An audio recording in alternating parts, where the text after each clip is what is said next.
Right, we're recording. Sam, nice to meet you. Good morning. Very pleased to be here. Thanks, Daniel. And yeah, it's you were a surprise to me. We've not met before, and I love it when these plebs come out of the woodwork and just make a huge wave throughout the community. And the work that you've done and the news that you dropped was huge. It's even been picked up by Sky News, which I'm looking forward to delve into with you. But before we get any further into the conversation, Lauren is going to go ahead and fire away with the first question. What is a pension? Oh, wow. It's just savings for the future that you can't get until you're quite old. That's the simple answer. So is it like a savings or do people hold it? It's just a savings. It's just a way in which you can hold savings and save some tax along the way. Oh. So it'd be called like a pension fund. And you would pay money into it each month throughout. I mean, what are the ages now? Because it changed. I've not lived here 25 years, so Yeah, that's right. So you can pay in at any age. When you're working life, pay some money in. That money's invested in some way, and then that means that when you're older and you're not working anymore, you can then take some of that money and use it to live. I mean, the basic concept is really basic, but we've done a great job in the industry of making things overcomplicated. yeah, exactly. So imagine you start work and each month you put a few £100, but you choose a company. There's lots of different companies that you can choose from.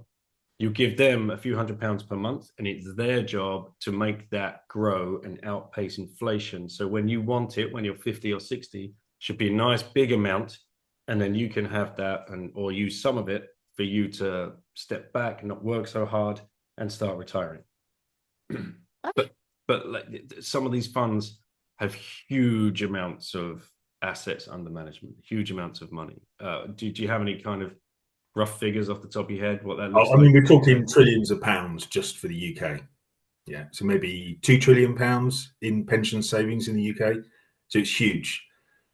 Um, Wow.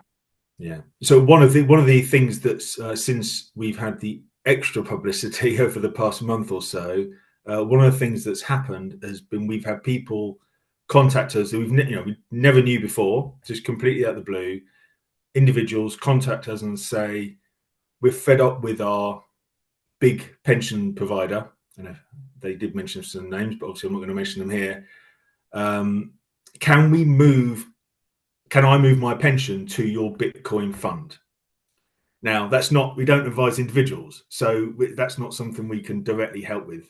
Although, obviously, try and be helpful and point them in the right direction. But the problem at the moment is that, well, you remember I said that you put some money in and then you invest it, and then you've got some money out at the end. Well, the investing bit in the middle, these people want to put it in Bitcoin, but the authorities in the UK make it very difficult. The FCA in particular make it very difficult to do that for an individual. So hopefully something will happen soon to allow that to allow. I mean, I know Freddie New talks quite a bit about this as well. To allow individuals, the average person on the street, to invest in what's been the best asset class for the past 15 years. And it's Sam's job to advise these companies. The companies come to Sam for advice on, what are the investment opportunities at the moment. Okay. Yeah, All right. Cool. sounds cool. You want to say goodbye? Thank Did you you. say it sounded cool? I've never heard pensions called cool before. Thank you for your question, Lauren. Thank you for answering it. Okay, well, thank you. Bye bye. Bye bye. So, Sam, we should, by way of introduction, you work for Cartwright, and Cartwright were the company that advised an unnamed pension fund in the UK about making an investment into Bitcoin. And that unnamed pension company decided to use 3% of their assets under management to start buying Bitcoin and allocate into their fund. So good news for those people that might be exposed to that particular pension fund. I hope. Obviously, you know, how many are there out there that people could choose from in the UK? Like how many? Well, so that's the thing. So this particular pension scheme, there's two main types of corporate pension scheme. So one's called a defined benefit and one's called a defined contribution. So the defined contribution is essentially like the one we've just described, which is what individuals can do as well. You put some money in, you get some investment returns, you get whatever comes out the other end when you're older. The defined benefit scheme is where the company is promised a certain level of pension, and it depends normally on the salary of the person when they retire. It depends normally on the amount of service, number of years they've worked for the company. So obviously rewarding longer service there, so it makes sense. And that's called a defined benefit scheme. So that you've got a pot of money, and this particular pension scheme that we're talking about was £50 million. That's how much they had in the pot. And that pot needs to pay out, I can't remember the exact number, it might be pay out 300 members of their benefits when they retire. And so if there's not enough money in the pot, then the company has to stump up some extra cash. If there's too much, then the company can normally take some back at some point. So it's a slightly different concept than sort of the normal pension arrangement. But what that means is that at the moment, the pension scheme is looking for some cash from the company because they've got a shortfall compared to their sort of longer term objectives. So if Bitcoin performs as we obviously hope and expect it will, then that will take some of the pressure off the company. And it will mean that this pension scheme will be able to do what a lot of other similar pension schemes are doing right now, which is taking the whole scheme, passing it over to an insurer, and then the insurer then pays those member pensions when they've retired. So that's a much more secure way of receiving a pension from an insurer than it is from a pension scheme. So it's like the objective for the vast majority of defined benefit pension schemes. So for whoever's done this, obviously clear first mover in the UK. Obviously, I mean, I can't believe 4 years since Michael Saylor first announced that the MicroStrategy play with his original 50 million, the melting ice cubes and whatever else that we're still this far behind. But what I'm interested in knowing is tight networks, right? Do the others know? Like, do the other insurance companies, are they now in the knowledge of who's done what, and are they actively thinking about it as well? So they will know. Okay, so there's two bits to this really. So they won't know who the exact pension scheme is, but because there's 5,000 defined benefit pension schemes in the UK. So that's massive. Okay. That is a lot. So we could possibly have 4,999 around their boardrooms. I mean, we should. Right. We should. I mean, it's not going to be right for maybe half of them because they're within touching distance of the next 6 months, 2, 3, 4 years maybe of handing over the scheme to an insurer. So that's too short a time horizon to think about volatile assets. But the other half have got longer time horizons, and they should be. They may still turn it down for reasons that are specific to them, but they should have it on the list. So that's our position. It's not that every pension scheme everywhere in the world should have some Bitcoin. It's that it should be on the list of assets that are seriously considered by every pension scheme. And for some, that'll be very quick conversations. As you say, if you've got a short time horizon, then it's off the agenda pretty darn quick.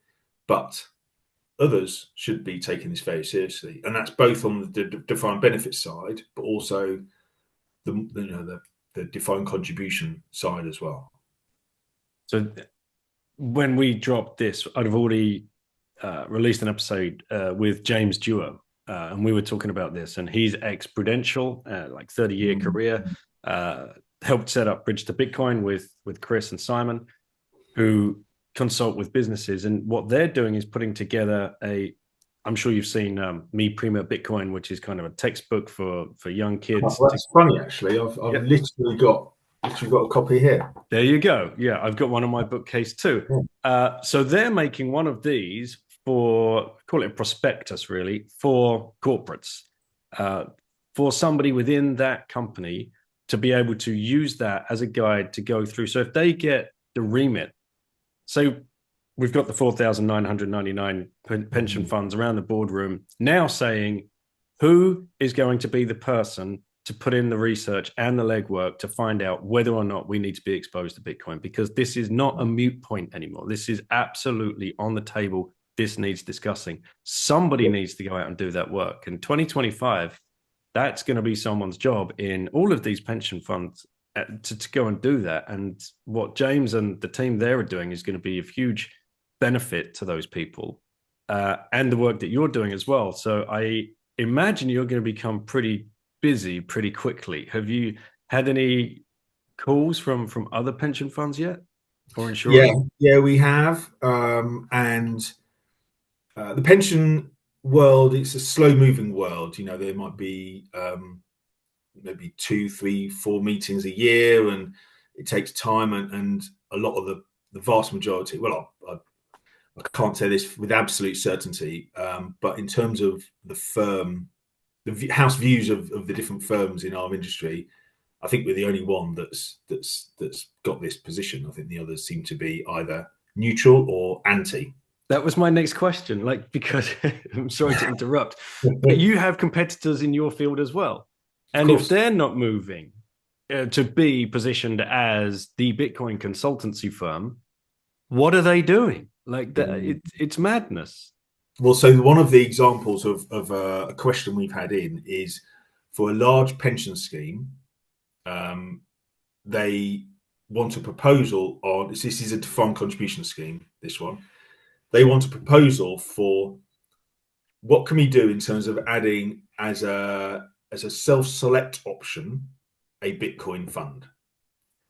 And so I think we're gonna see over the next few months where there's the big advisors in our industry, they can only avoid talking about this for so long because their clients will quite rightly want the best for their members. And it's the same thing. It doesn't mean that Bitcoin's right for everyone, but a certain subset are going to want to have some kind of option there. And if they don't provide it, the trustees of that pension scheme are going to be thinking, well, okay, we need someone who can help us. And our big competitors are going to hate that because they don't want any other advisor getting in on the act.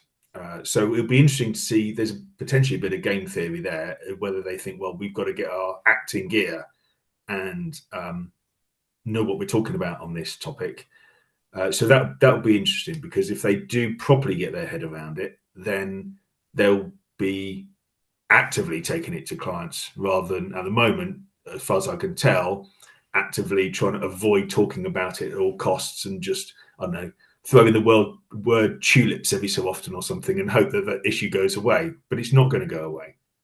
It certainly isn't. And game theory being one side of the coin, and good old-fashioned fiduciary duty being the other side, right? The absolutely despicable behavior from the industry as a whole, that have just swept this under the rug and haven't put in any of the legwork, haven't done any of the 100 hours minimum. Like, just read a few books, just listen to a few podcasts, just watch a few YouTube videos. This isn't like, we're not asking you to go out and sign. Well, you can't go and do a 4-year PhD degree, master's, MBA in Bitcoin. It doesn't exist, right? It's on you.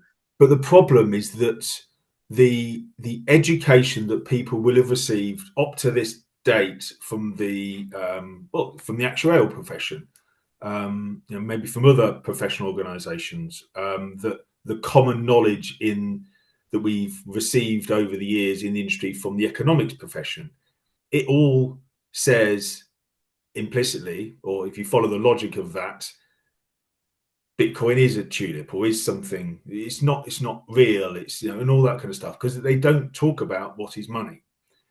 And so it needs someone who is able, in these firms, who's able to think outside the box, be willing to challenge and this is tough, right? We all know this is tough. I think we've all gone through this, to challenge the assumptions that we may have held for decades and accept, and it's that ego test, isn't it? Accept, be humble and say, I might be wrong about something. And there will be people across all these firms that are in that, maybe there's 5-10% of people who are able to do that. And therefore it will be the influence that those people have, where they are, what their seniority is in those firms, as to whether they can change the narrative within the firms and then change the narrative in the industry. But it needs something like that. And what I find very interesting from that point of view as well is that you can't write a formula to say the people will learn this in a certain pace, and they'll have discussions at a certain pace internally, and then they'll talk to clients, and then the clients will invest. And so the real world doesn't work like that. We're talking about human behavior, which can change very quickly. It can not change at all for a long time, but it could also change very quickly, and in a direction that's maybe unexpected for a particular industry. And that's I'm obviously talking about human action and the sort of coming out of that from the Austrian School of Economics, which again isn't taught in any of the actual exams or anything. So there are letters down there as well. And so it could happen very quickly. So I've got sympathy for people come out and they say this Bitcoin adoption in various different ways could happen very quickly, maybe by the end of the decade. I've got some sympathy for that point of view, because it's based on human action and we can't predict it. I've also got, we see analysis that says, or opinion, which says this could take 60 years to happen, because it takes the previous generation to effectively die off and allow the next generation to come through. And then the next generation after that to allow these ideas to really flourish. So I've got some sympathy for that as well. But obviously I've no idea which is going to happen, or somewhere in the middle. I see a big opportunity. And again, James and I talked about this, and then Rachel Gayer as well. She would have been in an episode before this one being released. She was actually saying, for all of those plebs that are still in fiat roles, perhaps obviously everybody wants to escape and get onto a Bitcoin standard, but you might not be at that point yet. But perhaps this is the turning point where you can be the person within your business, especially in this particular field, where you can go knock on that boardroom door now and say, hey, I'm the guy. Like, I'm the Bitcoin guy. I can go and do this. I've got this research. I'm already deep here, and I can explain this to you and all of our clients. And this could certainly, it switched from being a career risk to like an absolute necessity to be the Bitcoin pleb at your company. It's a great opportunity for some people who have stayed under the radar for good reason. There is, as you say, that career risk was real. And then it takes some, brave idiot, maybe, I'm referring to myself here, to stick their head above the parapet and say, okay, enough is enough. We need to be talking about this more seriously in the industry, and just to get that conversation going. And it doesn't make it, you receive some flack for it. But the great thing about Bitcoin and all the work that's gone into it from an intellectual, philosophical point of view, all the various books out there and so on, is what I'm referring to. That means there's great answers for so many of these questions. And in fact, they've probably all been answered before, funnily enough, in previous cycles. So that will be, yeah. So that's interesting. So how did you go about doing it then? How did you handle? I guess we should do what's the because plebs love listening to the journey. So I guess how did you find Bitcoin, and then how did you find the bravery and the set of balls to be the guy that said, right, enough's enough, drawing a line in the sand. We've got to start really thinking about this and being that guy in the business. I mean, it looks to me as though you could be around the same age as me, between 40 and 50. You've probably got a family, a couple of kids. Putting your neck on the line at this stage in one's career is, you know, uh, you take a big responsibility there. So, yeah, lead us up to that point. What made you start looking at Bitcoin in the first place? So, I suppose there's two parts to that. So one is what meant that I started looking at it myself, and then as a business. So for myself, it was the global financial crisis. It was like something isn't right. I've been in the industry for 10 years or so. And it was like, okay, something's not right here. This is not what should happen based on what I've been taught. And I think, okay, started digging around, trying to find information about, okay, there must be something else here, something that I'm missing. And that led me to the Austrian School of Economics, which was fantastic. It was like a light bulb had been turned on, and everything then started to make a lot more sense. And there is so much information there. There's so much that's been done. Just you could spend a lifetime. You could spend 10 lifetimes looking through the Mises.org website. They've addressed so many issues. Anyway, so there's lots of great stuff there, and things like the Austrian business cycle theory, and so there's some really solid stuff there to understand why the global financial crisis happened. And that naturally, as I think it does a lot of Austrian economists, lead you to gold.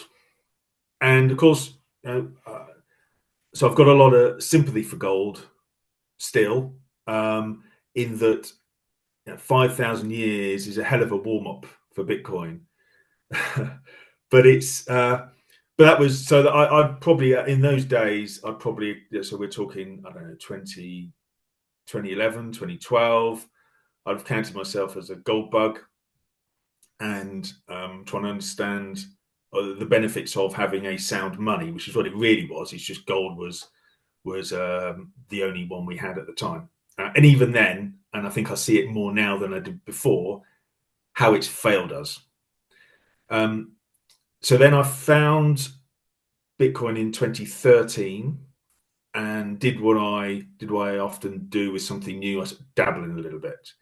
So I bought a little bit just to see how is it possible? How does it work? And thought, oh, that's interesting, but I didn't get it.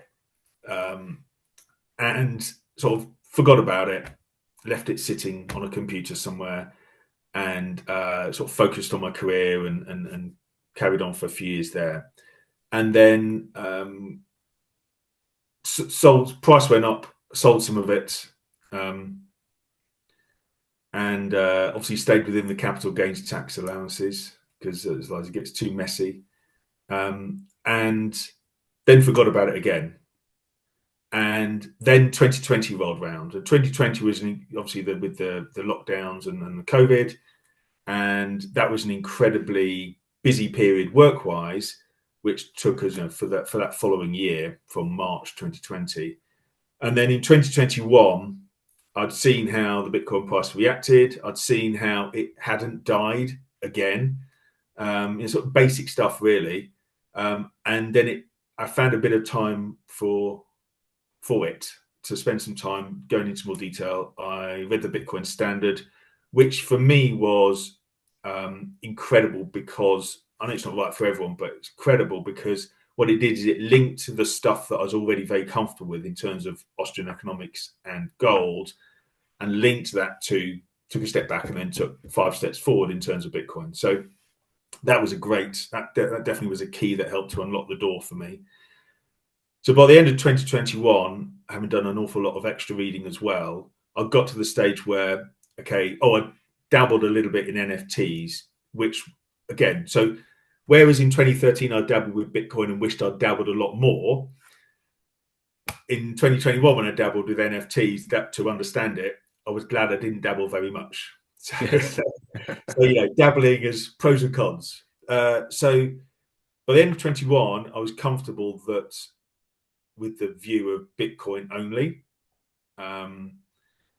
and now essentially just treat the rest as technology companies and scams. And if people want to invest in technology companies, well, good luck picking which is which. Reminds me of the dot-com boom, but I think that's the lens to view it through. Whereas obviously Bitcoin is money. So then rolls around to February 2022, and that was the Russian invasion of Ukraine. And it wasn't so much that, or the names of the countries involved or the governments involved, but it was more that the US, the UK, EU, and Japan froze Russia's external sovereign bond assets. And that for me was a big inflection point, because it was then telling me that the counterparty risk associated with government bonds had gone from, everyone assumed it was zero, and it was now not zero.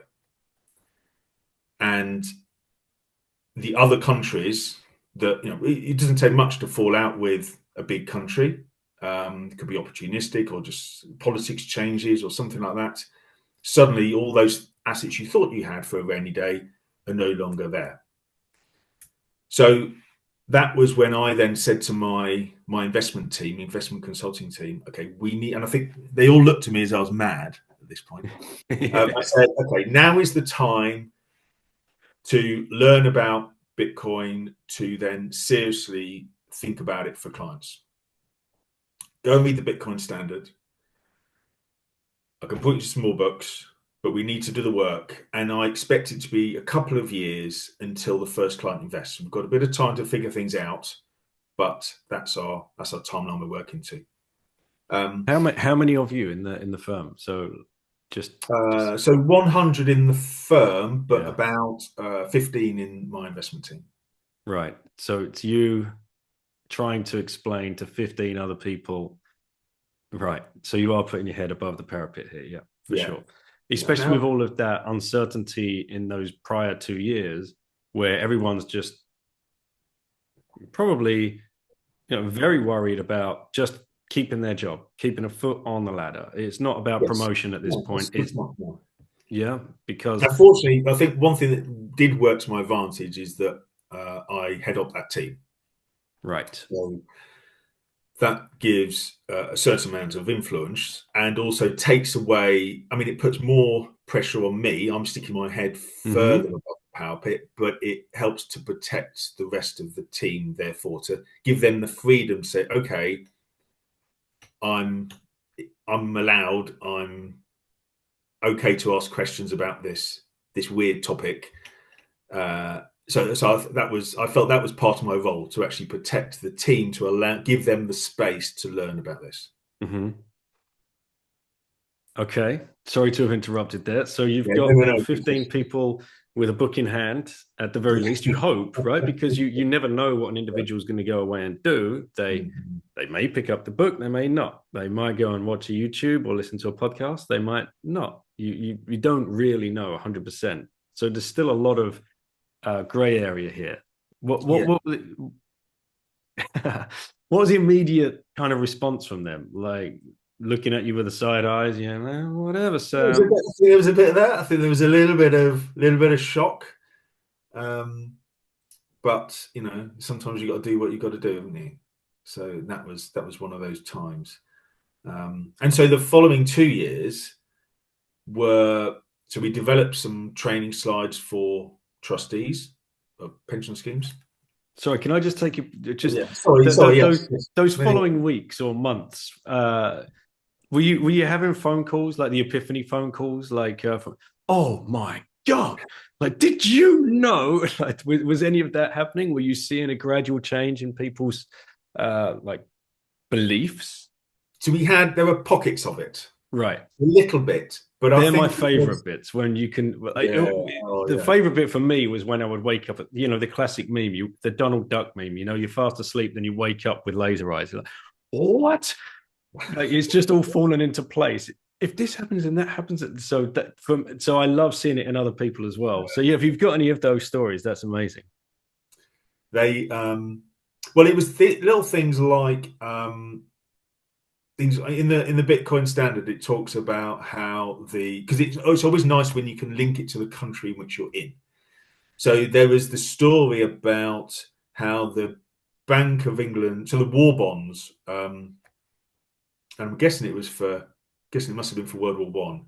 Yeah. So the government needed to issue some war bonds to essentially pay for the next stage of the war, and the public didn't want it. So some of the public would have wanted it, but they wanted to sell however many £1 million worth of this war bond to raise some cash, and there wasn't enough demand. So the Bank of England basically did an early form of quantitative easing where they gave 2 employees an account, tapped some numbers or whatever they did in those days into those accounts, and then those people those insiders bought the rest of the war bond issue. And then the Financial Times came out shortly afterwards saying how it had been such a big success, and that proved that the population wanted the war.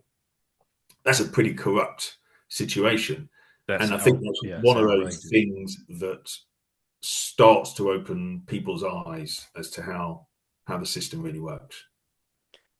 That was I want to say I think that's the opening of the fiat standard, and I do remember that one, and talking to Safe about it, because he found those documents on the story is classic. He was just snooping around the Bank of England archives. If you go to the Bank of England website, there's like archives or museum. I can't remember the exact tab. I've snooped around it myself many times. It's fascinating. Hours just skip past you because you're deep in this. All of the letters here, there, and everywhere. And yeah, sure enough, he found that these documents had been uploaded, I think in 2017, by a couple of interns at the Bank of England, who were it was their remit. Oh yeah, just get these documents up onto the website. That can be your job today. It had been 100 years or something like that. Yeah, that's right. That's right. Yeah. And yeah, sure as shit, there it is. Like the names of the 2 employees that bought 1/3, I think, I can't remember the exact numbers, of the so-called war bonds to win popular opinion. It's so freaking insidiously disgusting that they could come up with such a plan. And it was Keynes that wrote to Montague, who was head of the Bank of England, calling it a masterful act or a masterful plan of cunning. And it's just like, wow. So you tricked a whole nation into believing. And if you look at it on a micro scale, like your street, we're back in 1914, 15, whenever this was going on. I can't remember the exact dates. But your street, you're not buying the war bonds because, no, this doesn't make any sense. We're not sending our sons to war over this. And you're pretty sure that you're surrounded by like-minded people. But then the Financial Times comes out and tells you war bonds sold out. Now you're made to think as though you're the outsider, and you are made to feel inferior, and you're made to feel like you're not supporting your country. So you will then most likely go out and buy some war bonds. This is social engineering on a mass murderous scale. And I really don't think people fully, truly understand what was going on and the people behind this and what they were trying to achieve. And let's always remember, the Federal Reserve Act was passed Christmas 1913. We were at war by mid-1914. Like, this is all linked. Anyway, back to, so like you say, that would, for me, because I was thinking of my granddad, my grandparents. Yeah. That August bank holiday where they closed all the banks and they weren't allowed to get their gold from the banks to prevent a bank run, because the Bank of England was essentially bankrupt. Yeah. Just, imagining what was going through their minds. Like, on the brink of war, can't get to my assets. This is Britain. Like, in that time, that ruled the waves. The biggest Commonwealth, the greatest empire, tricking its citizens, like treating them like imbeciles and lying to them. And then ever since then, draining their wealth to pay for those wars or for other projects. Yep. Absolutely. Pretty horrendous. Well, I mean, there's the saying, isn't there, that actually I can't remember what it is now exactly, but it's Bitcoin, not war, essentially. And that example of the war bonds is a good example. If the Bank of England had not had the ability to print just create the money out of nowhere to buy those war bonds, then we could have had a very different, more peaceful situation. Yeah, wouldn't have happened. Would have gone bankrupt and would have had to sell assets. They had plenty, and rebuild. Not gone to a war, essentially. Yeah, and found another solution. There'd have had to be another solution, but just found, whether it was talking or not getting involved or a red line somewhere else, finding a solution. It's too easy to go to war. That's the problem when you can just access the population's money so easily and make certain people very, very rich in doing so, funding both sides of it, and providing munitions and whatever else. Anyway, so that the fiat, you mentioned the fiat standard there, right? Yes. And you're right, maybe it was in that book instead, and I'm mixing them up. But I read the fiat standard fairly soon after the Bitcoin standard, which is why they may be blurred in my mind. But that was also an incredible book, because what it really underlined is, and I don't think I got it before. So I'd understood the money side, and then I kind of stopped thinking about. I mean, I've been busy, so I suppose I can make excuses for myself, but hadn't then gone into, okay, where else does this? What are the implications of this? Dig deeper. Whereas that's exactly what the fiat standard does, and all these different areas and loads more on top, because I guess there's only so much room in one book, that it has an undermining effect for the society generally and the environment, and sort of taking it back to pension schemes a bit. ESG is a big thing. There's regulations around it. Trustees are meant to think about it, but it's hard to. It's hard. Well, how to describe it without getting myself into trouble? But it's so. I think I and the listeners all know what you want to say. When you see that the biggest problem to undermining society and destroying the environment around us is because of the money, anything else then becomes a sticking plaster to that problem. So you're treating the cause, not the treating the consequences, not the cause of the problems. And so it's like, okay, I get why, and people are right to want, and I completely agree with them, they're absolutely right to want clean rivers and clean countryside and clean air and nice place to live for our children and grandchildren and great-grandchildren to grow up. That's all, completely agree with all of that. But like a lot of things, it's just missing what is the cause of the problems. What is the key cause? Now, there's still going to be problems in the world we live in. The real world, the environment is a rough place. Human behavior is often fairly rational and thought through and purposeful, but occasionally goes a little bit wrong. So there's, the world is not going to be perfect, even if the money is fixed, but it's going to solve 90% of the problem. And therefore it's quite quite difficult to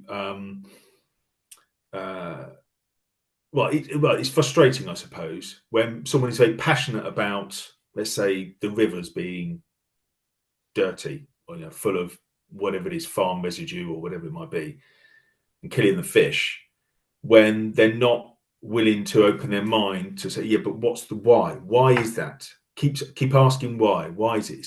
And then eventually it comes back to the incentives of the money system and the ability to print it out of thin air. So it's so that those conversations can be frustrating sometimes, but I think coming from.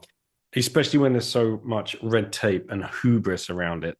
And I know in the UK, especially like ESG firms, consultancy firms have sprouted out of nowhere. It's like the compliance craze after the GFC, the global financial crisis. All of a sudden, this whole new industry, compliance this, compliance that, and you had the Dodd-Frank Act and Basel 1, 2, and 3, and everybody had to be an expert and up to speed on this. And the grift was so huge, like the big four consultancy firms making absolute killings out of advising around this area. And ESG is the same thing. And like you say, just follow the money, ask the 5 whys, and you will get to the root of the problem. So out of the 15 people that were going down this rabbit hole, you're always going to have that one or two, I'm sure, that just it just starts clicking. A year later, let's say, you're probably seeing some kind of movement within the team and excitement around this idea of, wow, actually, this is definitely going to be the next decade of someone's career for sure. Yeah, be building an excellent career around this one specific topic. Yeah, I think you're right. And I think we've gone from 2 years ago where in the team there was general skepticism but pockets of understanding, to now being the reverse, where there's general understanding but pockets of skepticism. And I'm a big fan of skepticism. I think that's really important. I guess it needs to be the right level of skepticism, because you've got to let some ideas through sometimes, but you try and be skeptical about which ideas get through that filter. Mm-hmm. But you're right. I think we've got a really important 10 years ahead of us. I think there's a lot is going to change in terms of Bitcoin, not in terms of Bitcoin. Bitcoin is probably the only thing that's going to stay the same. Ironically, It's everything around it that will change. The way people think about money, the way that all those things that Safe talks about in his books, when his podcasts, and how they could improve when you're basing it on a sound money. What things like one concept that I try and get across fairly frequently is this idea that you've just got 3 buckets in front of you. So you earn your salary or whatever, and then you got 3 buckets to put it in. You got dead easy. You've got spending, saving, and investing. And the problem that we've had over the past 50 years in particular is that the savings bucket, which in the UK, the pound has been the option there, really. You can't. Well, it's pointless, because you're just losing money every year. So what that means is it pushes the amount that would normally be in the savings bucket under a sound money standard, it pushes it to each side. So that's why we get this over consumerism. And that's also why we get, and this is particularly relevant to when we think about pensions, is you get people investing in stuff they don't understand, but they feel they have to do it, otherwise they're losing money every year. And this is, I think this is a huge problem for the industry. I mentioned defined contribution pensions. That particularly affects that side of things. People do not understand, and they shouldn't have to understand. That's also quite a critical point. They don't understand equities. They don't understand bonds. They don't really understand property. Okay, they can, put their hand on a brick, and that gives some comfort. But they don't really, and that's not really investing in property. They're complicated assets that take a long time to understand. properly, and most people think they do, but they don't. But they're still buying them. They're still holding them for a long period of time.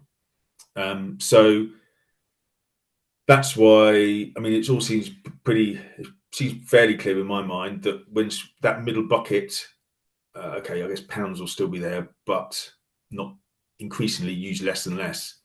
Gold is still in there, but increasingly used less and less. And then we have Bitcoin in, and then suddenly we get fireworks, because that then draws in money from the spending bucket, so people spending less on stuff they don't need, and drawing it in from the investment bucket, so they're actually understanding what they're holding rather than just stuff that someone said sounds like a good idea. And then the implications of that for the just society generally and the environment are huge. So it's going to be a very exciting 10 years. And as we know, there's so much to talk about on Bitcoin. And we've only got an hour and a half here, but we could probably talk for days. I'm sure we could. So it could easily fill 10 years. Yeah, for sure. And I'm thinking your competitors are going to be slow off the mark. Have you thought about like what's the play? You're going to have to expand the team. I'm pretty sure of that. That's the funny thing. So yes, we've had some inquiries from people that we can't advise, like these individuals. So we just try to be helpful and point them in the right direction to someone who can. We've had starting of institutions come to us and ask, okay, can you talk to us more about this? I've also had employees or potential staff. Just plug my computer in, make sure I don't run out of battery. I've also had people say, can I have a job? So I have a handful of people there. So you're right. I will need to expand the team if it takes off as I'm fully expecting it to. But that might be even easier than it's been in the past, because people are keen to work for, because when you're Bitcoin, you want to work for a Bitcoin company. I think that's because then you get that passion. You feel you're doing something. Yeah, you're doing something that may be adjacent to Bitcoin, but it's all heading in the same direction. Absolutely. For a pleb stuck in fiat land, the dream is I want to work for a Bitcoin company and perhaps even be part of a startup and experience something exciting. But what your industry is possibly going to offer is that, well, I can stay gainfully employed and not change my life too much, bring my skills and expertise to a company that now is advising is helping grow the Bitcoin ecosystem. You're going to have some detractors that screw the big pension funds, it's all about getting individuals on. But this is individuals, it's individuals' money that is being represented by these pension funds, and that's very important, because that has to be protected. And there's a big issue there, just to pick up on one of your points. So all these different types of pension schemes, there's a lot of money in it. I mentioned £2 trillion, but there's not enough money in it to give people the retirement that they are expecting or been promised or deserve. And we need a way of making sure that, there's always going to be bad examples at the edges, but we need a way, the vast majority of people having a successful pension and being able to retire as they should. And you look around, I mean, maybe the analogy here is a little bit Michael Saylor's journey, in terms of looking at all the different assets and saying, well, what works and what doesn't work, and realizing that there's one that could do a great job. I think we've got a similar sort of thought process that should be gone for pensions in the UK and maybe elsewhere too, which is we've got a gap. Particularly for defined contribution, because people haven't been paying enough in, is the typical situation. But so they're paying enough to get this pension, but they're expecting this pension. So how are you going to close that gap? You've got to either, the solutions at the moment are generally around, well, you just got to retire later. And maybe that's part of the answer, but it's not a great answer, is it? So we need something which can boost those returns. And the analysis that we were doing for the pension scheme we advised, but would apply to others as well, is where we're talking about 3%. So that means, by definition, 97% is not in Bitcoin, it's in other stuff. So it's in things like equities and bonds and property. And it still makes a huge difference, even only 3%, because of what you look at the total addressable market share and things like that, and what the potential for Bitcoin is. And then you apply that into the model, and the volatility of the overall portfolio doesn't move very much, doesn't change very much, but the expected return goes up a lot. So it's got the potential here to close the gap. And actually, one really useful concept that we talk about with trustees is the black hole sort of theory. So it's the monetary premium within equities, bonds and property and cash. If Bitcoin succeeds, it's going to draw value out of those four asset classes. What do pension schemes hold at the moment? Oh, they hold equities, bonds, cash, and property. So in many ways, holding a small allocation to Bitcoin, and we might normally say 2 to 4%, is really a hedge against Bitcoin succeeding and drawing that value out of those existing asset classes. So I think that's a better way for trustees to think about it, because they're quite rightly very cautious, and they don't want to. They're nervous about stepping out of line, but this is a big risk to their portfolio that they're not factoring in, and we've got a solution that's ready to go. So hopefully some of them listen to that. Yeah, I hope so. And one of the other things that you've got me thinking about now, we talk about this a lot in the Bitcoin space, is, what happens when we hyper Bitcoinize? What's going to happen to society? Like, people are going to get wrecked. Like, there's going to be a lot of uncertainty, and there's going to be a lot of people unprotected.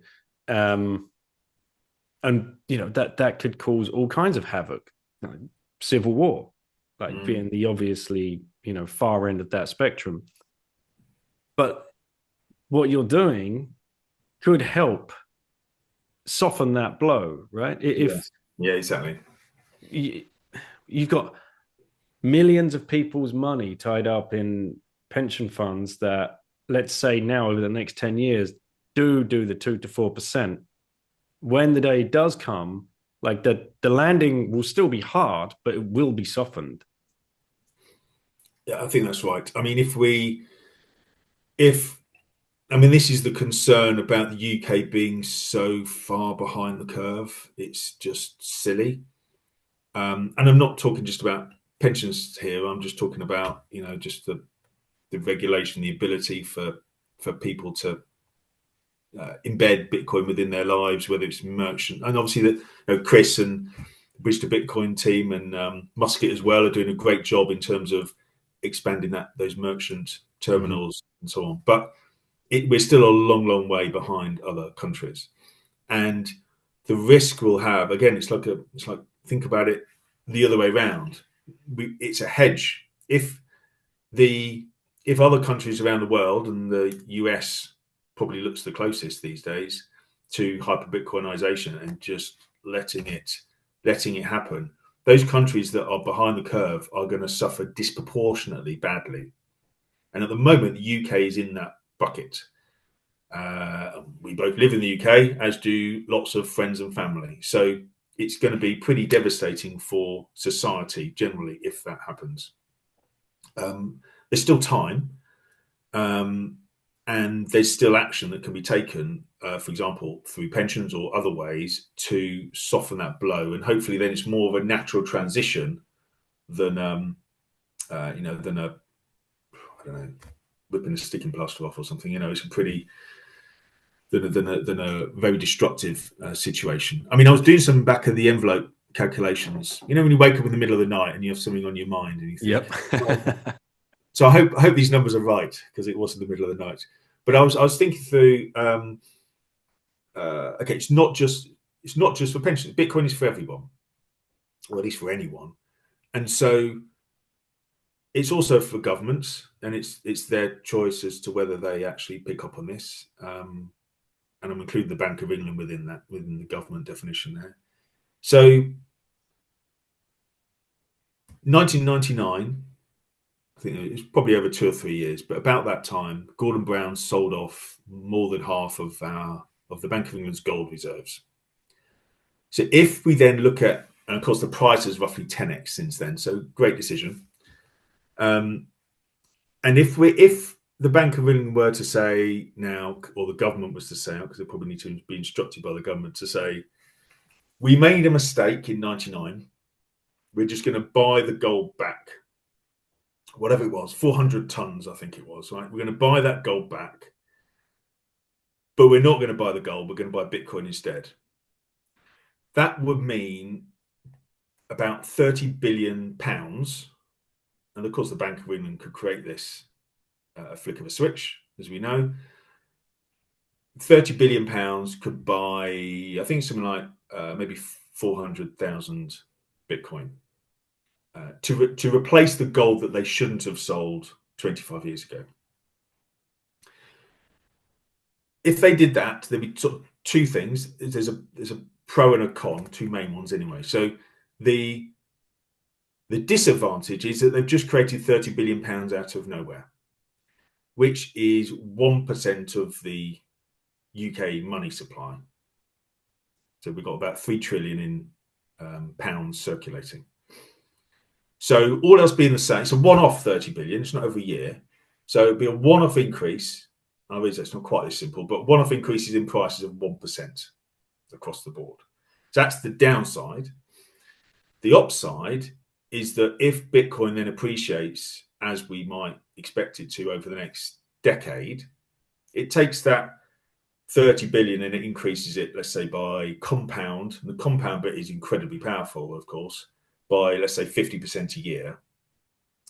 Then we can pay off probably half of the UK debt in 10 years' time.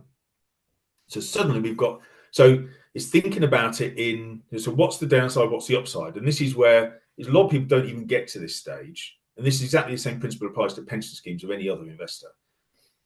It's like, oh, Bitcoin is too scary or whatever, I haven't done the work, therefore I'm going to dismiss it. Whereas if you get into what's the key reason for institutions to invest, it's the asymmetric growth profile. And if maybe we should have a referendum on it, we should, although people might be fed up with referendums and elections, but if on the ballot paper was, okay, we're going to increase all prices by 1%, but in return we're probably going to have to pay, we're going to be able to pay off half the national debt in 10 years' time. What's the answer? Now, I've got no confidence the government will do anything like this, but it was quite interesting to run the numbers because it shows how powerful a strategy it can be to buy into an asymmetric asset, which of course is what Bitcoin is.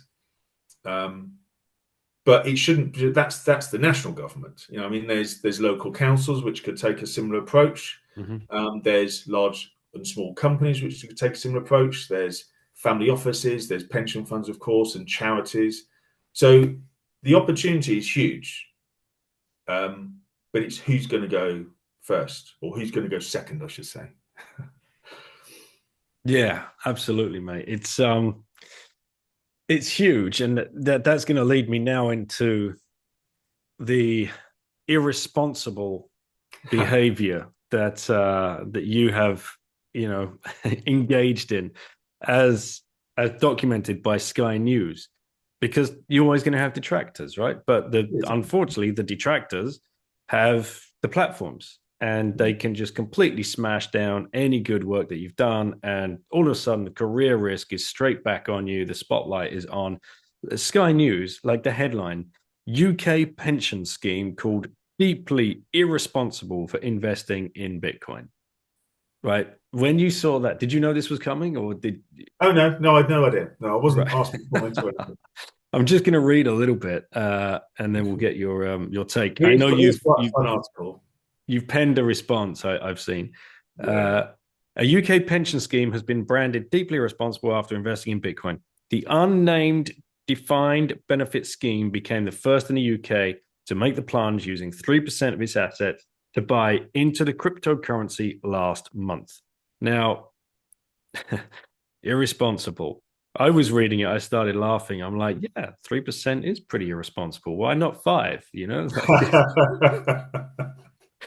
So when you get named here, not personally, but your firm, not your firm, but the firm that you represent, pension specialist Cartwright acted as an advisor to the scheme and said the allocation was a strategic move that not only offers diversification, but also taps into an asset class with a unique asymmetric risk return profile, as we were just discussing, as we all know as Bitcoiners.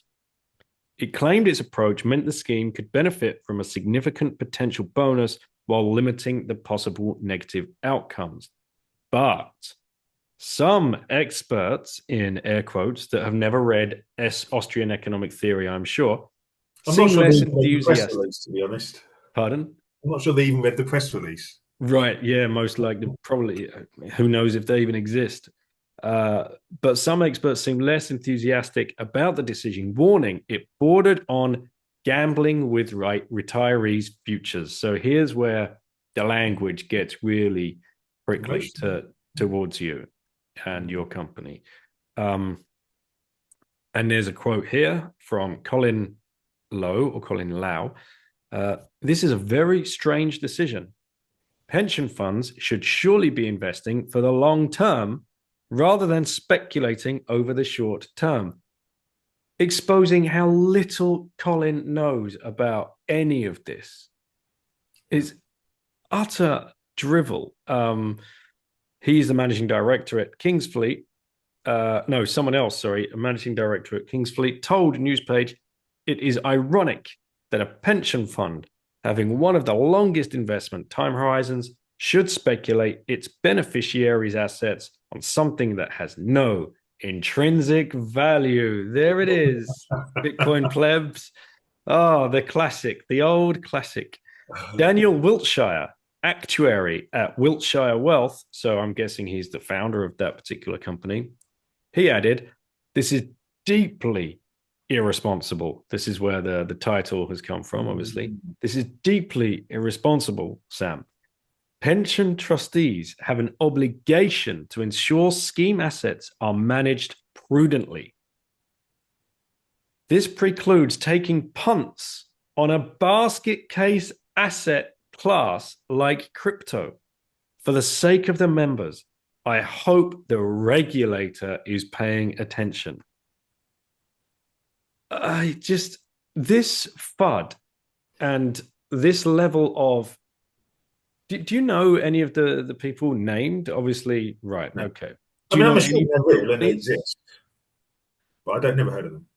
You've never heard of the companies you do know, yeah? No, I don't know them or their companies. I mean, I think they are. They're not. I don't think they're directly in our industry, so I don't think they advise institutional investors, as far as I can tell. I think they're wealth managers or IFAs, and nothing against wealth managers or IFAs, but we're not talking about that. We're talking about institutional investment. So you could, if I was being generous, I'd say it's a little bit unfair to ask them to comment on something where they're not an expert. Mm-hmm. Yeah, and quoted. I mean, but they should be with it enough to realise that it's not something they should quote on, or something they're an expert in. But that's up to them. You and I have been studying Bitcoin for a long time. Last thing I'd ever describe myself as an expert. There are no experts in Bitcoin. Good point. There's experts in crypto, and they'll tell you got to buy my coin. But there's influencers in crypto, but there are educators. That's the defining difference for me. That there's crypto has influencers and Bitcoin has educators, and that's all you've done. Like you've educated yourself and then asked your team to go and educate themselves. It's not like you were there with like, right, one morning, no, like weekend away, guys, away from your families. We're going to go do a training weekend and listen to me drone on about Bitcoin and slideshow presentations and force this down your neck. That wouldn't have worked. Mm. Exactly. So what was your response then? I know I saw you penned something, and I know Freddie and the team over at Bitcoin Policy have been very vociferous as well, giving you support, trying to get this in front of the right people. And they're always trying to engage with the regulators and the mainstream media. Susie does, she's really been trying to hound the BBC to take down one of their ridiculous articles about Bitcoin transactions use a swimming pool of water or something, like, just the most ridiculous stuff, like retarded stuff that they print and they get away with it, and it's there, it's in people's eyes. So yeah, how did you respond? How did you feel actually when you saw that? I'm sure your phone was absolutely on fire. Well, I didn't see it directly myself. So one of my fellow directors forwarded it to me and said, "Oh, I've just had this forwarded to me by a client." I said, "Oh, okay, thanks." I mean, obviously it's nonsense, so I'll respond, and then I think hopefully she went back. But my initial response was, I guess, to roll my eyes and say, "Come on, can't we do better than this?" And then my second response was well, I've got to respond because actually the primary reason is about education. It's just about getting those thoughts, having that discussion in the open air to enable, because you're not really talking to Colin and Daniel. You're really talking to everyone who is going to read that Sky News article and then read, hopefully, my response to it. And also, I thought if I don't say anything, then it looks like I'm hiding, which obviously I wasn't. So you've got to put the thoughts out there and then see what happens next. But I mean, there were some classic errors within it. I mean, I think your viewers will have picked up on them all already. But actually, one they may not have picked up on so much if they're not in pensions industry is this idea that pensions are always for the longer term. I mean, some are, some aren't. That's the point. I talked earlier about how some defined benefit schemes, they're within touching distance of being able to hand the whole scheme over to an insurer. So their time horizon is that touching distance. Whereas others, they'll go on for decades. So it's understanding some nuances there about the industry working. And then there are some others that, intrinsic value you picked up on quite rightly. I mean, it's hard to know what to say about that. I mean, I did say something, obviously, but it was just making the point that value is subjective rather than intrinsic, and you hope that some of that will stick and they'll pick some of that up. I tried to also sort of add in, I think it was in this one, sort of add in quotes. I added a Carl Menger quote, that's right, which I quite enjoyed. And I suppose I was being a little bit facetious, but I think I said, well, there's some basic errors here, some of which have been circulating for years, if not 1.5 centuries, which of course is when Carl Menger made that quote. So I've been a little bit silly there, but it was a bit of fun. And then obviously the classic mixing up, not distinguishing between Bitcoin and crypto. So I think there was another quote actually within the article which was talking about, well, it can't be a means of exchange because the price is too volatile. Again, just sort of missing the whole point about, well, how would it, how is an asset meant to, or currency meant to monetize, and what would that look like? And I linked to Alan Farrington's, if I pronounce it right, Wittgenstein's Money article, which is always a good one. So hopefully, I mean, obviously the overall intention is a little bit sort of teasing in there, but hopefully it's continuing the education for whoever's interested in reading more about that, and also giving people, so going back to something we were talking earlier, giving people in other firms and in my firm the confidence to speak out and to say what they think as well, and to join the conversation, because it's too easy sometimes to hide, and we need as many people sort of stepping forward with their views on either side, so we can get it all flushed out in the open air. As many people to air their views as possible. Yeah, well done, mate, because I'm sure the other firms were all sitting around rubbing their hands together like, knew it, here it comes. There you go, Cartwright, you idiots. So you had to have something come back, and a measured approach with more education. Like, it's the best thing to do. Why rise to the bait and just start kicking and screaming when you have the facts, you have truth on your side, you have the education, you have the knowledge, and you just present it in a matter of fact way. Like, it's there. The material is there for you guys to go and learn about this yourselves. DYOR, right? Like, go do your own research. Yeah, completely. Right. So we've got to now talk about, mate, because one of the big mysteries surrounding MicroStrategy and Saylor's approach is, not your keys, not your coins. Now, there's something to take into consideration here. How would a company hold Bitcoin? And how do you acquire it? Like 3% of tens of millions of pounds, that's a big ticket. It's not just like, all right, download an app and off we go to the races. You've got to, as a consultant, you've got to have a clear game plan in place. You've got to have 2 or 3 options for them to consider buying from and where from, and then how to self-custody it, or where to self-custody it, or multi-sig, or you can't just be like the dude. You're not orange pilling your friend down the pub at this point, is what I'm trying to say. You've got to have a fail-safe kind of, now, okay, we've got you to this point of understanding. Now, here's the next. These are the steps. These are the stages. How did you, what can you share with us? I'm sure you can't share absolutely everything, but I've got a referral link to one of the exchanges. If you wouldn't mind shilling that for me next time someone buys 50 million pounds.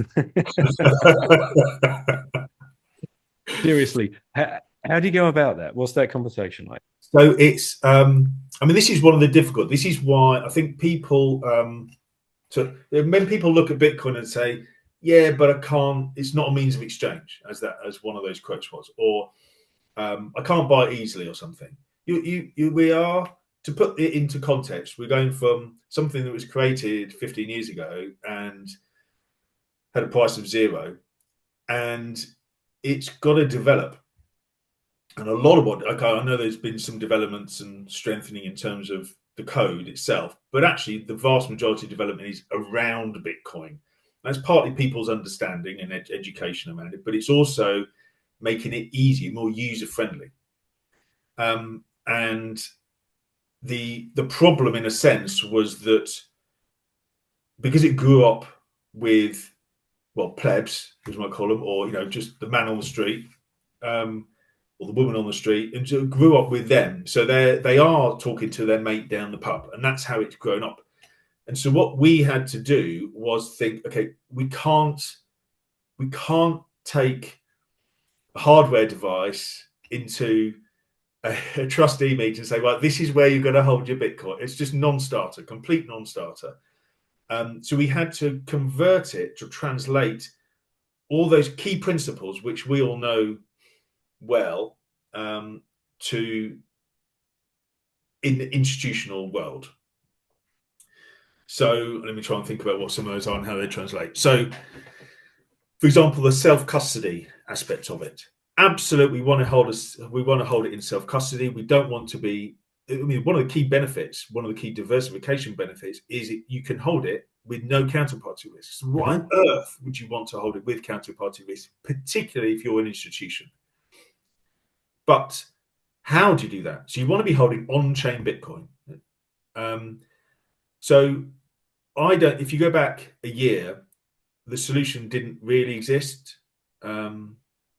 So we worked with, I think I can share their name. So, and there's been conversations on LinkedIn and stuff as well. And so we worked with OnRamp Bitcoin to help help to develop their solution to make sure it's appropriate for institutions. And so there's a few things I can't talk about, but there's a few things I can. And so one of the key points is it's a multi-signature approach.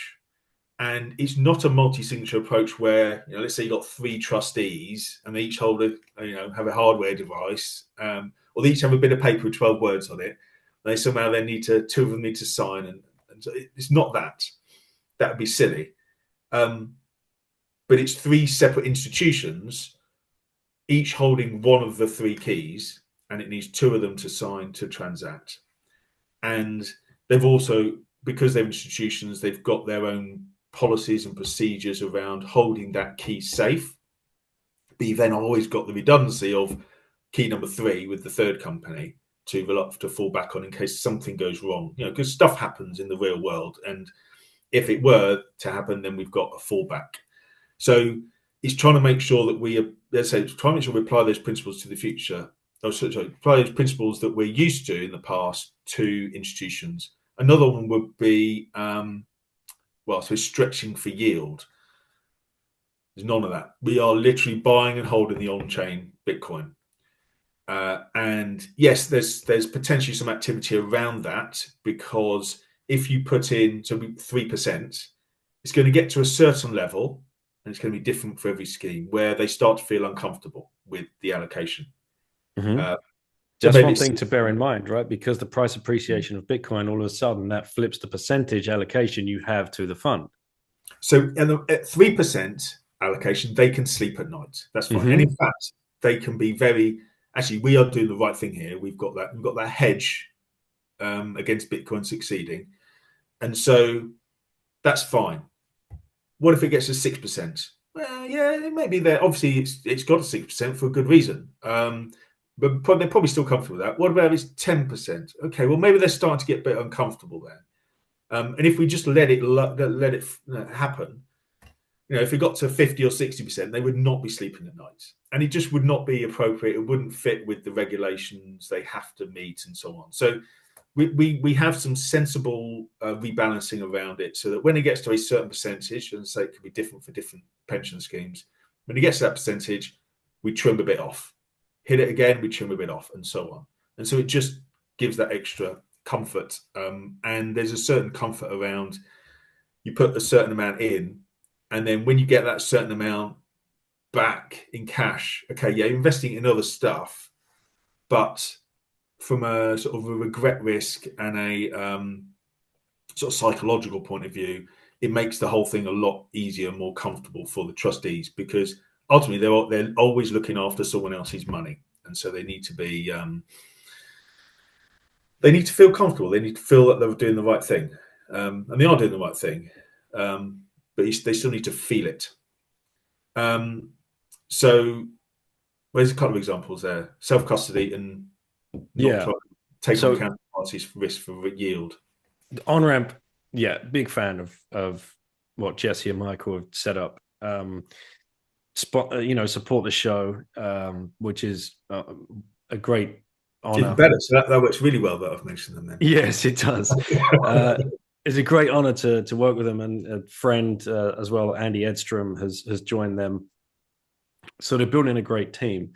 And you're right. A year ago, this didn't exist. This is new for 2024, what they've put together.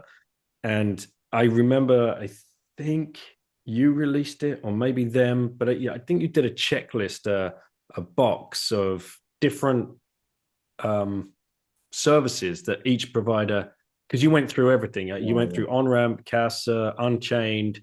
All the ETFs we had, I can't remember any were now, put 50 different potential options and went through all the different things, and there were maybe a dozen criteria to then you got a cross or a tick, or maybe it's a question mark under all of those criteria for all those different options. And you very quickly start to remove options, to eliminate them, because it's things like you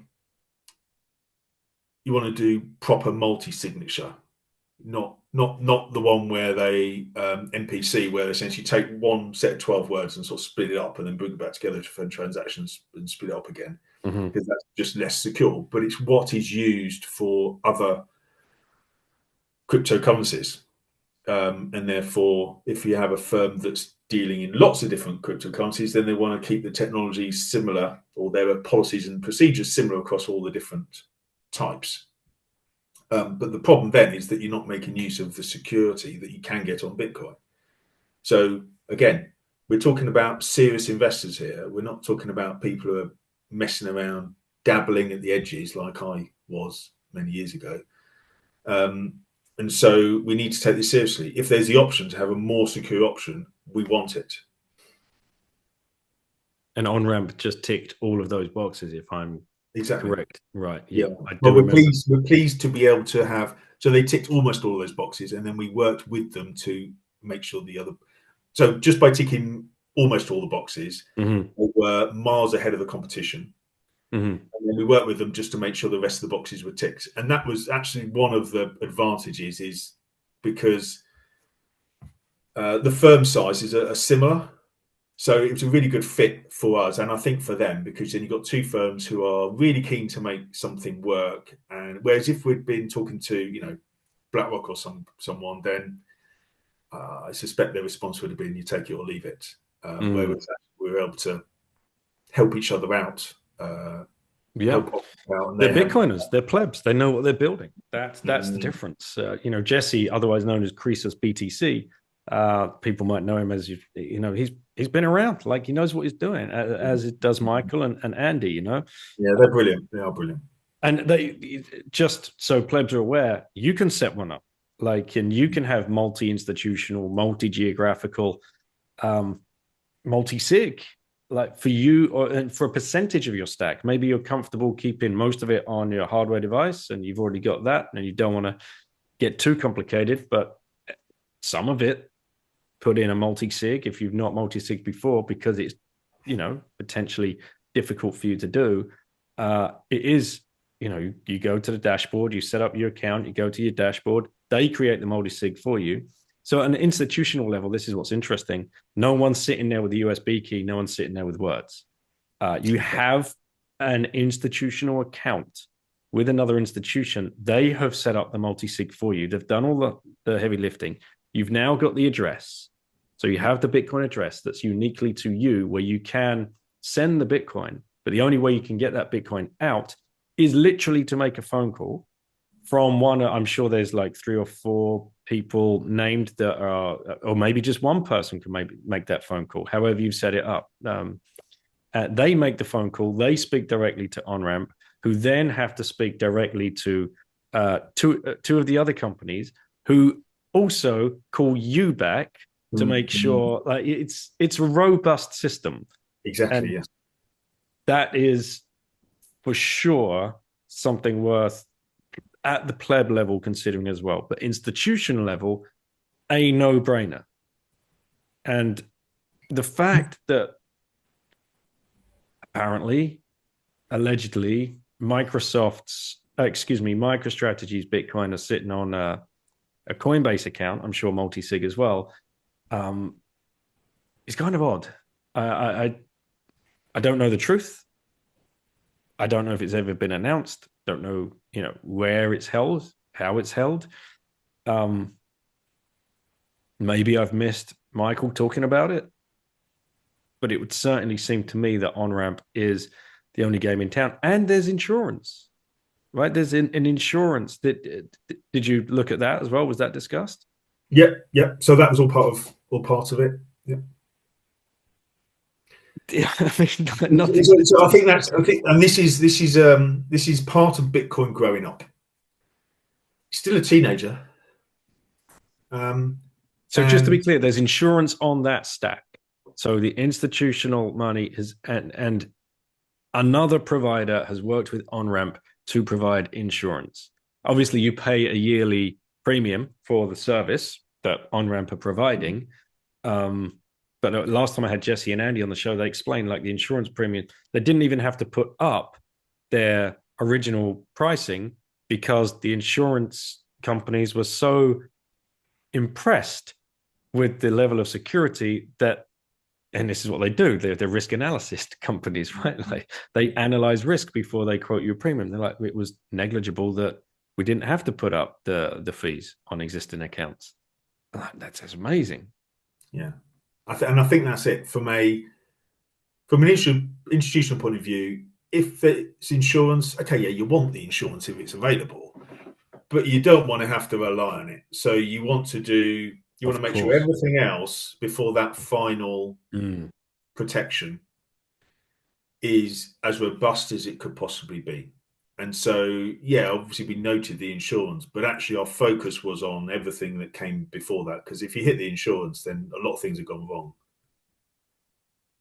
And were you using on-ramp as well to acquire the Bitcoin? Because I know they've got incredible liquidity providers as well. We didn't, but I know you can, because the issue that we had was we had to go from pounds to US dollars before going to Bitcoin. So the foreign exchange fees, and that would have been so actually we did it slightly differently. And again, this is where there's other providers out like us. We only advise institutions. There were other providers doing slightly different services where their focus is on institutions as well. And so we were working with them. And again, this is in the public domain. They've issued a press release, or at least they told me they were going to issue a press release. So we worked with Zodia Markets to get an efficient transfer from GBP to Bitcoin and do that in an efficient way. So again, they were very good, but it's about, there's lots of pieces to this jigsaw.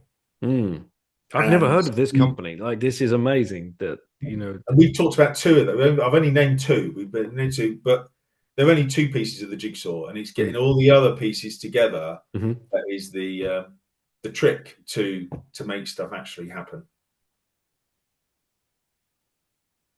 I'm sure. Well, I'm sure a lot of people are going to be, kind of impressed that that these services are out there at the pleb level, because we're so focused on getting friends and family onto a Bitcoin standard.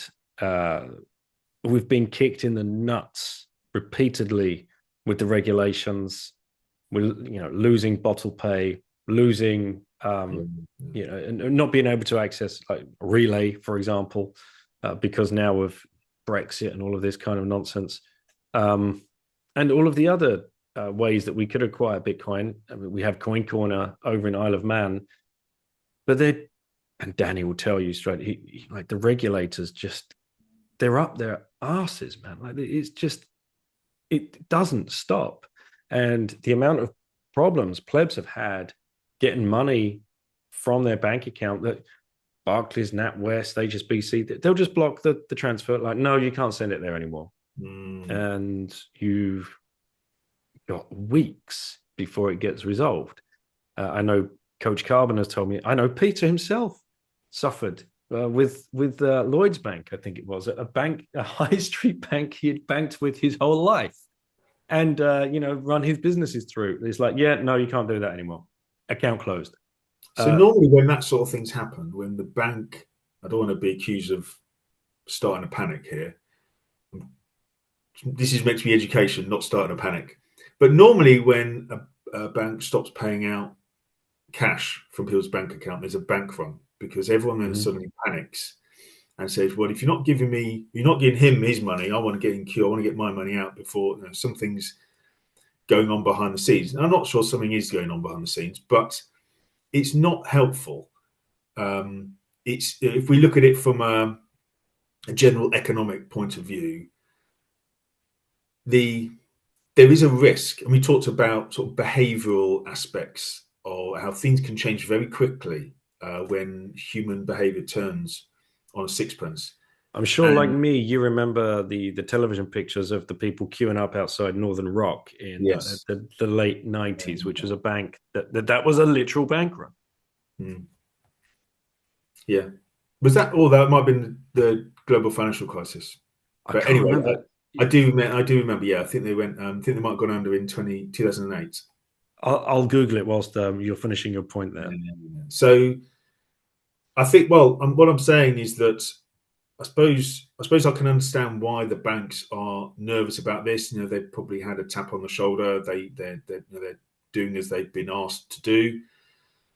But I think it is quite risky behaviour by the banks and the regulators, and presumably the Bank of England behind it all, because we are dealing with human behaviour. And if that human behaviour gets to the point where they say, what's the point in me having money in the bank because I can't get it when I want it? That is not a situation that those banks want to find themselves in. So, I'm not saying anyone should panic. I've got no inside information. I'm not saying anyone should panic. But what I'm asking is that the Bank of England, the commercial banks, and the regulator just need to think a lot harder about the second order and the third order effects of the actions that they are taking now, because it might have consequences that they don't want to happen, and frankly that none of us want to happen. And you're right, it was 2007 Northern Rock where they were queuing up around, and people were just wrecked, lost all of their money. And this final piece, I know you've got about 10 minutes left, but we would be remiss if we did not touch on CBDCs. Oh, right. And what the narrative at the moment seems to have gone a little quiet out there. I'm not seeing too much being pushed by the Bank of England or the powers that be. What's been discussed in like your circles? Is anybody awake to that?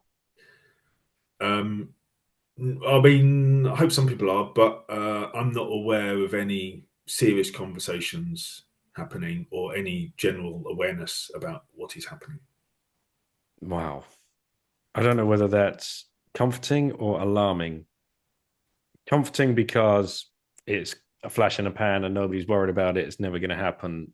Or alarming, why the hell are they not on top of this? Because this is very important and we have to be ready to push back from every single angle, because they can just implement that whenever they want. People might wake up one morning, right, we've released a new app, download the app and you're going to be able to get Bank of England coin. And if you do it within the next 6 months, you get this exchange rate, and then it's going to change to this exchange rate. You know, that they could have all of these levers in play.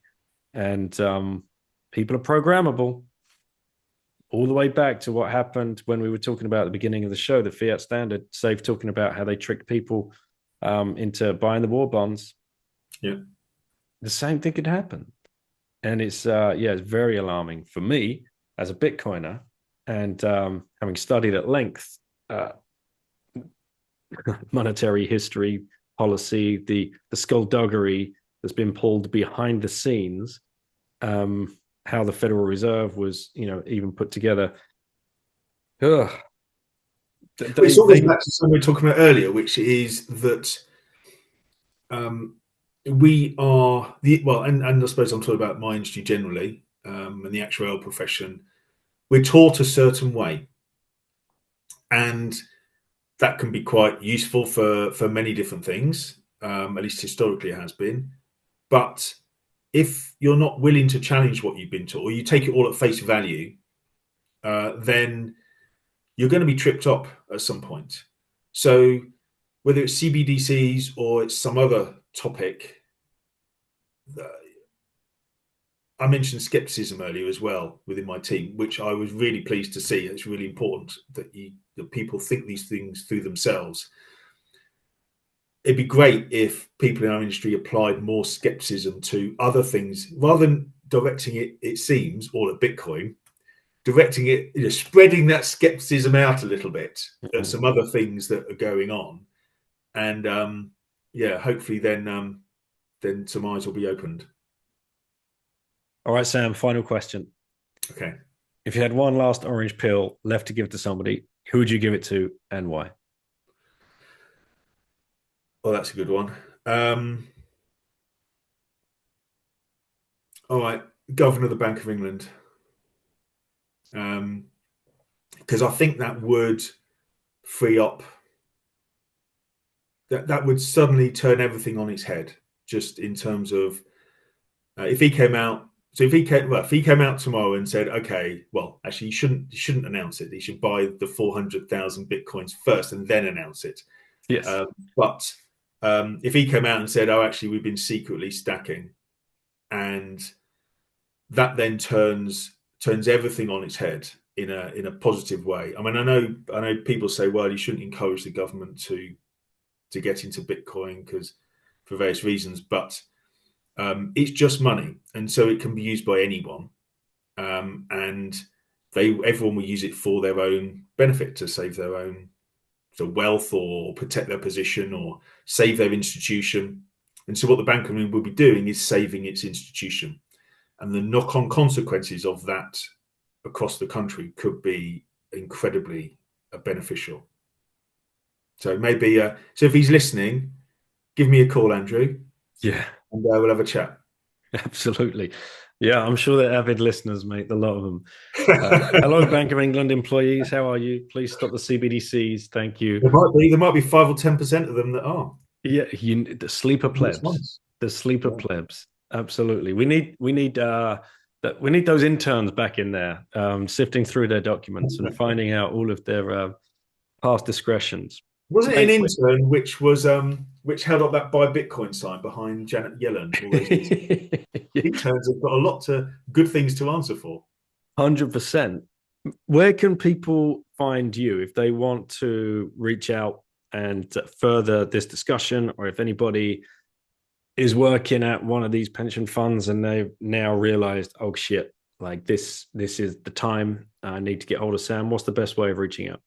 So it's probably a couple of ways. So one is through our website, so cartwright.co.uk, cartwright.co.uk, or I've been a lot more active on LinkedIn this past few weeks. So that's also a good place to catch me on. Just send me a message or something, and we'll see what we can do. And a final shill, we connected on Orange Pill app. That's right, yes. So go find Sam on Orange Pill app, because he's just a pleb like you and I. And we were in the UK Bitcoiners group. And I just started seeing the conversation scroll through, and I'm like, hey, hang on a minute. Connected with you. I'm like, wait, so you are the Sam from Cartwright that's just, yep, that's me. All right, come on the pod. Sure. Like that easy. That's right. That's a good way to do it too. Excellent. All right. Well, thanks for coming on, mate. Have a great day. Absolute pleasure. You too. Speak to you soon. Bye-bye.